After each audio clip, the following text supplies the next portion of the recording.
When it comes to teaching Kundalini yoga, we often do have shorter classes at around 45 minutes or an hour. We tend to do a lot of very invigorating exercises so that we can really engage their whole mind, body, and spirit in the process.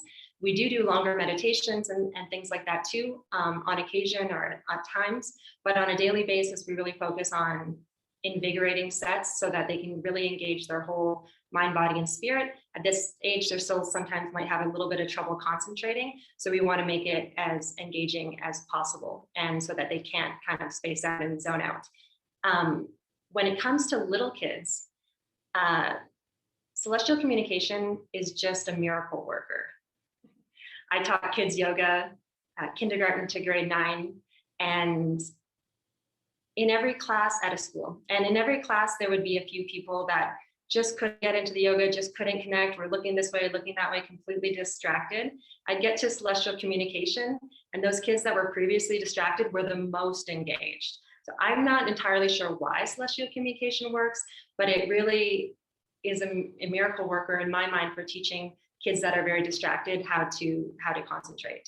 And I would have thought that they would be, even as we got older into grade 7, 8, 9, where I thought they might have some attitude towards it, they really didn't. They somehow it really spoke to them. If you don't know celestial communications, when you do a meditation, then you do like some arm movements along with it, and that I think it just mirrors them. And that's a really important thing that we need to do for kids and teenagers, is that we need to mirror back to them who they are. And perhaps this practice really helps with that. So I would say if you're teaching a younger person to meditate and they're having difficulties with that, or you're just beginning with them, and especially if they're quite young, that celestial communication is a really good meditation to start with.